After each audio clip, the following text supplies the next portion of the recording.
राजधानी लखनऊ में स्वर्गीय राजीव गांधी की पुण्यतिथि के अवसर पर कांग्रेस कार्यालय में आयोजित प्रेस कॉन्फ्रेंस में अजय राय ने केंद्र सरकार और प्रधानमंत्री पर तीखा हमला बोला है। उन्होंने कहा कि कांग्रेस नेता राहुल गांधी ने देश में आर्थिक संकट आने की जो बात कही है वह पूरी तरह सही साबित हो रही है। अजय राय ने प्रधानमंत्री पर तंज कसते हुए कहा कि एक ओर वे जनता से सोना न खरीदने और विदेश यात्रा से बचने की अपील करते हैं, वहीं दूसरी ओर विदेश जाकर इटली के प्रधानमंत्री जॉर्जिया मेलोनी के साथ मेलोडी टॉफी वाली रील बनाते हैं। उन्होंने आरोप लगाया कि देश में युवाओं, किसानों और महिलाओं की समस्याओं की अनदेखी की जा रही है। बनारस में 2009 एक व्यक्ति को लेकर आए, दूसरा 14 में लेकर आए अरविंद केजरीवाल को। आरएसएस जिसकी पूरी की पूरा इतिहास गद्दारी से भरा है। सावरकर लोग अंग्रेजों से पैसे लेते थे या नहीं लेते थे, पैसा उनसे खाते थे और पूरे देश के अंदर माफीनामा किया, माफी मांगे, इनका इतिहास है। और बनारस में जब मुगल सराय में पंडित दीनदयाल उपाध्याय की जब डेड बॉडी मिली, कोई पहचानने वाला नहीं था कि किसकी बॉडी है।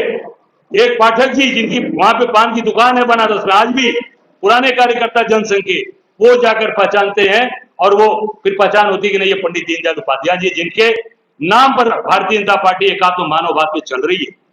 पूरी तरीके से इन्होंने, इनका इतिहास है गद्दारी का। आप देख सकते हैं आज सारे जितने भी पैसे कमाने के माध्यम हैं उसको आरटीआई से बाहर कर दिया।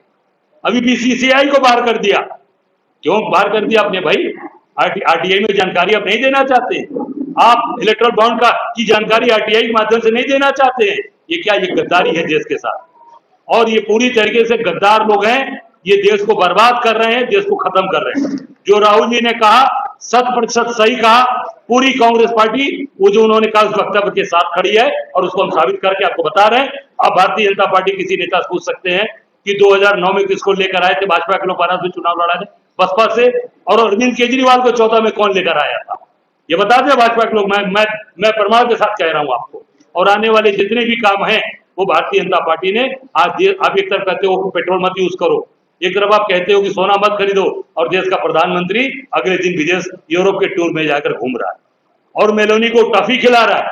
इससे साबित होता है कि पूरी तरीके से आपको गरीब आदमी की परवाह नहीं है, कमजोर आदमी की परवाह नहीं है, किसान की परवाह नहीं है, मजदूर की परवाह नहीं है और हमारी बहनों की परवाह नहीं है। दूसरी बात, अभी नीट का एग्जाम लीक हो गया। नीट का एग्जाम, कितने एग्जाम लीक हुए अभी तक? जहां तक मेरी जानकारी है कि 89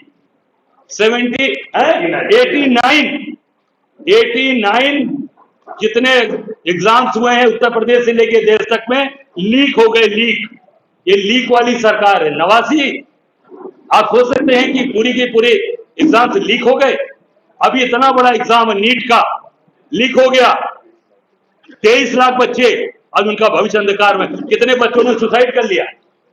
एक बच्चे ने अभी लखीमपुर खीरी में सुसाइड कर लिया। और कितने बच्चे अवसाद में हैं। मेरी छोटी बेटी जिसका नाम आस्था है, मेरी बेटी, वो एग्जाम दी थी, इस बार कही थी पापा मेरा निश्चित मैं अच्छा करके आई हूं। अब वो बच्चे क्या किस मानसिकता से हैं? मेरी छोटी बेटी, आप सोच सकते हैं कि जो बच्चों को सालों साल तैयारी कराते हैं माँ बाप, बैंक से लोन लेते हैं, घर किसान जो है अपना जमीन बेचता है, और वो बच्चों का एग्जाम कैंसिल होता है, लीक होता है।